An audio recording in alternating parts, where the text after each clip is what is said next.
if we reach out to a client and telling, I really want to trust that investment idea, then from time to time, our clients are convinced we are not a good advisor in investments anymore. You cannot trust banks. So it's definitely a problem. It starts unassumingly. A fake invoice, a dubious text message. Most of us have encountered some sort of scam, either at work or at home. Often, nothing comes out of it. But what happens if someone is fooled? What are the institutions who hold our money doing to protect us? And should they be doing more? In this episode, we sit down with Carsten Helm, one of Europe's leading voices in anti-financial crime. With over 15 years in fraud prevention across traditional banking and fintech, Carsten has been at the front lines of a global fight.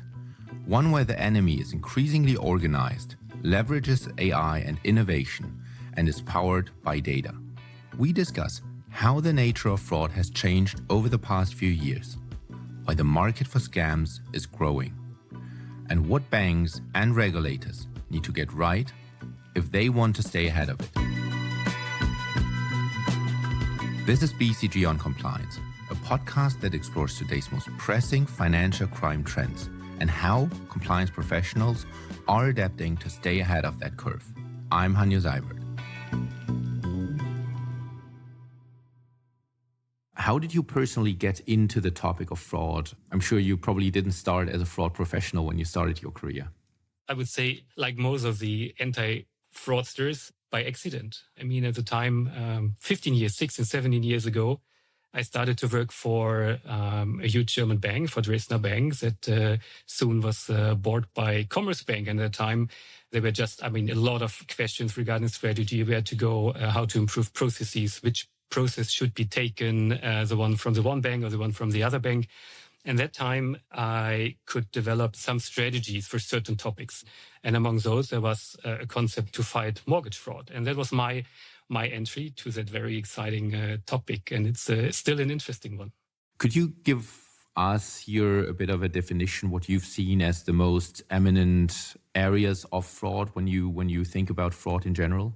Yes, of course. Now, the term fraud is not clearly defined. You can differentiate between internal and external fraud, first or third party fraud, product-related and employee-related fraud. I mean, there's no clear definition. However, for our session today, I would like to distinguish between three categories: defrauding a bank, defrauding a client, and being the fraudster or being misused by a fraudster. So if you go to the first one, defrauding a bank. So that's easy, right? A person that could be a client, an employee, another third person wants to defraud a bank.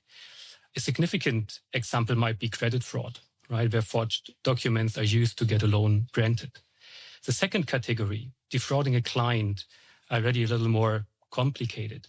A third person seeks to defraud one of our clients. One example might be credit fraud, known, it's existent for decades. It's a very common one. Another one might be scamming, which is an exponentially increasing threat to our society. And then the third category, being the fraudster or being misused by a fraudster. That's the case where our client is granting access to his account or is processing transaction on behalf of the fraudster. And that's a classic money mule, account. But very important for a successful scam, for successfully defrauding a client. Carsten makes an important point here, especially when we look at some of the recent cases in the UK, where teenagers and college students were prosecuted for acting as money mules. Many of them didn't even realize they were involved in something illegal, and yet some faced serious jail time. It raises the question, not just of how we define fraud, but how we educate people about it. The first category, defrauding a bank, is somehow managed on a sufficient level. All banks have, meanwhile, a good understanding of the fraud risk that directly hit their P&L, right? I mean, it's obvious. Might be an easy calculation. You can invest in fraud prevention and mitigation measures as much as you would lose to fraudsters the other way. So just give an example, and luckily a successful one. 15 years ago, I could implement a fraud score focusing on mortgage fraud. In addition, implementing an investigation team in the credit risk department is helping to save 50 times more what it cost, right? So really a strong business case. So I think it's a natural process, a natural decision to say whatever saves costs or whatever gives me more profit at the end of the day. It's clearly a good business case. But then something happened to the fraudsters industry on the fraudster side. They also think economically. They adapted to the situation, and I mean by focusing more on our vulnerable clients than on a bank directly. And that's a second category, defrauding the client. There's a well-organized fraud industry established behind all those patterns, and that's what we have to understand. It's an organized fraud industry. If interesting, there are already excellent podcasts available covering the life and work of scammers in scammer cities. For example, KK Park in Myanmar.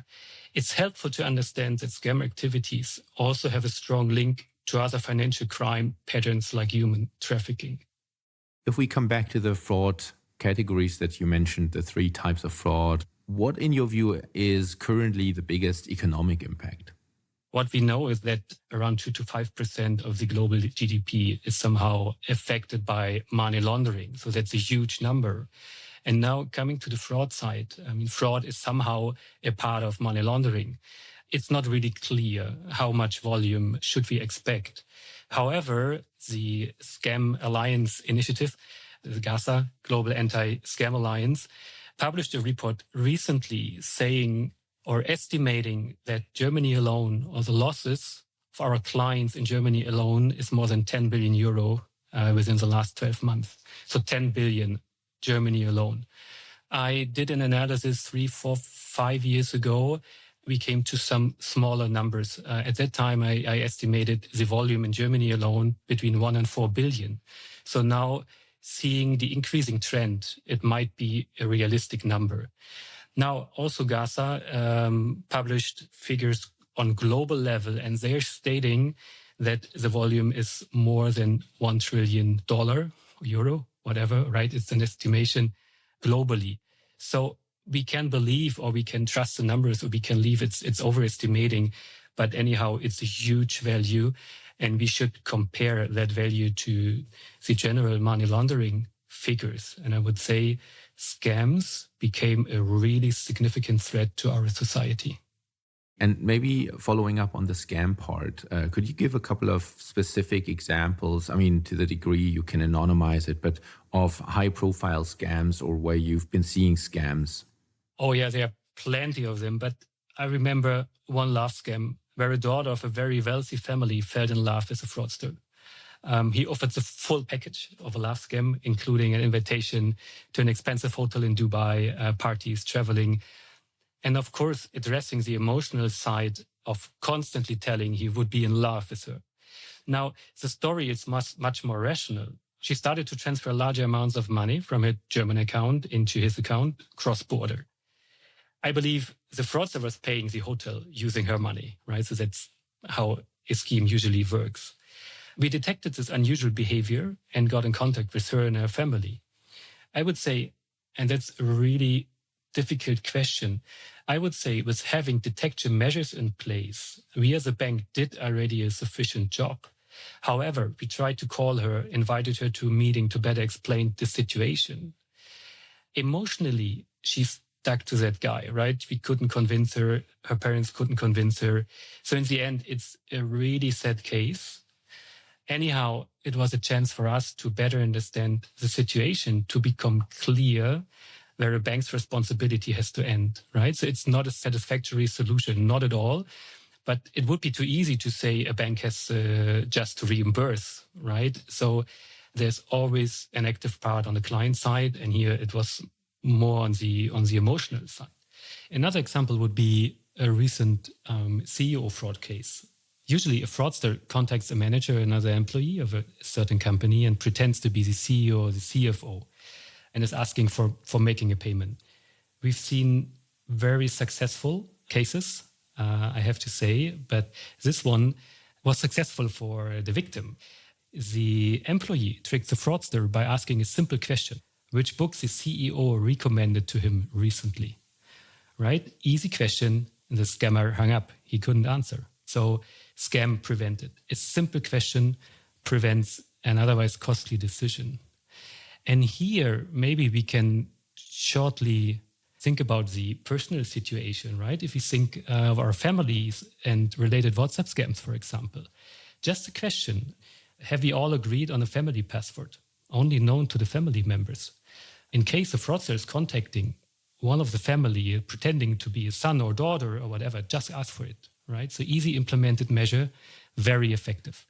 And in the CEO case just mentioned, it was the same, right? An easy question, the fraudster cannot answer. And if we could go away with this idea today, it would be already great. I love it. I will implement that with my kids and family. Family password. That's my next to do. Absolutely. Perfect.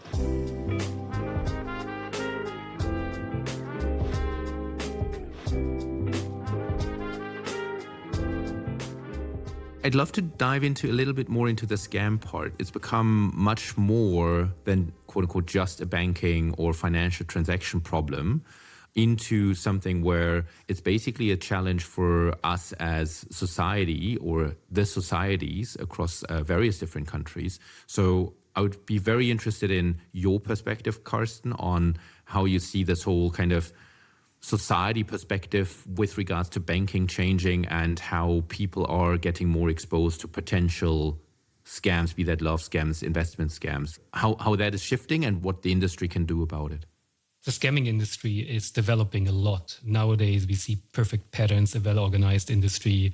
The next step would be experts trying to get in contact. And then, if successful, another expert would come in to tell a reasonable story to the victim. And then finally, somehow to motivate the client to make the transaction, to make the payment.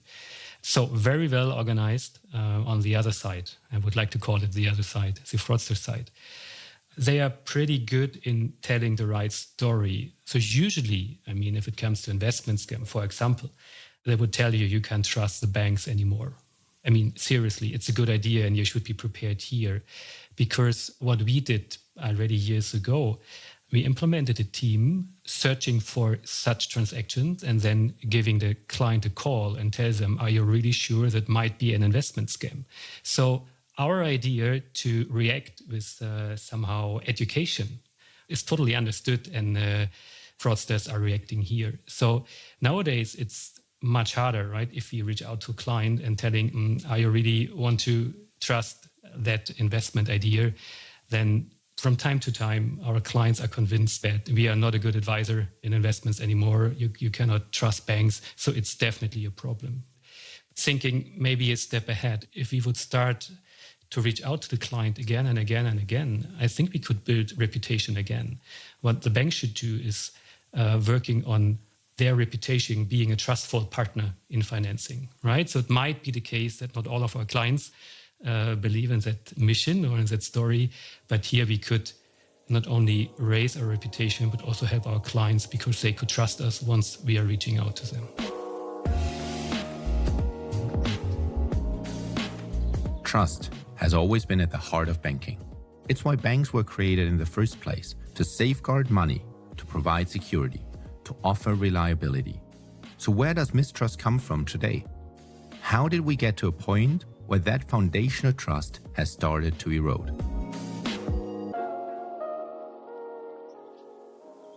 Within the last 20, 25 years, bank maybe followed a more proactive approach to sell products or to sell whatever, made profit. And I think that is one of the reasons why clients might not be that trustful, right? But on the other hand, of course, I mean, there's so much fake information in the social medias, and all of this is preparing somehow the mistrust of the victims. And shifting gears a little bit, we hear a lot of discussion and a lot of focus on anti-money laundering usually in the industry, but we hear less about scams and frauds, even though the economic potential is probably at a similar level. Why do you think that is? I can only guess. I would say over the last decades, banks and regulators focused on implementing AFC frameworks, anti-money laundering frameworks. There's a lot of regulation established around money laundering And it's always good, right? If you have something like a regulation, you can implement a proper framework on the banking side, and then following external auditor or regulator can audit the implemented framework. So everything is somehow structured, organized. In contrast, for fraud prevention, I don't really see regulation, right? So there's no encouragement for the banks to prioritize a fraud topic. And business is always managing resources, right? And if you have to implement a complex money laundering framework, it might be not the highest priority to implement an anti-fraud framework first. But on the other side, and that's what we have to understand as well, the fraud industry is growing. Some analysis saying it's meanwhile larger than the drug business. I'm not sure if this is correct, but the numbers I presented earlier, I think, prove that scams are a growing industry and a serious threat to our society. Absolutely. And so what can banks do, or what should they be doing to increase their prevention measures? And can they ever win this rat race? As you were saying, the fraud industry is sophisticating as well as we speak. So the first answer is yes, banks can do something. Banks can implement measures, rules, detecting anomalies in the transactions. That could work to some extent. It's not effective on a standalone basis, but it helps, right? One of the measures that could work. To give an example, assume our client is facing a WhatsApp scam, right? So I don't know, hey daddy, lost my phone. Can you transfer 150 euro to my friend's account, right? And what is the father doing or the family doing? They transfer the money. Now our client, being the victim, starts to process the transaction of 150 euro to another account with another bank. So for the victim's bank, it's really difficult to detect. 150 euro might be in the range of common transactions. So there is no anomaly. There is no differentiation, right? So there's no hint that this transaction is a scammed one or due to scam activities. So banks can do something to protect their victims, but it's somehow limited, and we have to understand. Also, if we discuss liability of banks, right? So we can do something, agreed, but it's not the only solution. Maybe to give another view, if you talk about the money mules, right? So usually two banks are involved. One bank is the bank of the victim, and the other bank is the bank of the fraudster or the money mule, hosting the money mule account. So the fraudster's bank can also implement some measures, and they are really good ones, right? So usually, money mules or fraudulent accounts follow a certain pattern, so they are better to detect. However, sometimes it needs 2 or 3 or 4 transactions to get a full view on that account. So we can do something and we can prevent activities, but again, on a standalone basis, not 100% effective. So I had a chance to experiment somehow with some machine learning techniques. We tested somehow a score. So I call it a probability of fraud, right? That gives us a probability how likely a new client will become a fraudster. And this score, really efficient, really effective, gives us a chance to treat the account in a different way. To close it out, Carsten, maybe some practical advice. What can you recommend financial institutions, but also individual people as anti-fraud professionals? What can they do better? What can they do different to fight fraud in the future? I would say constantly enhance the existing rule set or models, whatever it is. Sharing information, changing experiences. There are some working groups within the banks, right? Sharing latest information. General patterns and what's on the market currently. I would also encourage to share more information. There is regulation published, Article 75 of the European Money Laundering Directive, for example. So we are allowed to share information, limited to fighting financial crime. So I would say there's no excuse anymore. In the end, it would be useful for all of us to share the information, to collaborate, to close the money mule accounts as soon as possible, right? And it would be helpful for the victims, would be helpful for the fraudster's bank, for everyone. So it's a win-win situation if we collaborate more intensively. How prepared is your organization for the shifting face of fraud? Join the conversation by connecting with us on your podcast app, writing a review of the show, or emailing us at bcg@fintech.de. on compliance@bcg.com. I'm Hanjo Seibert. Thanks for listening.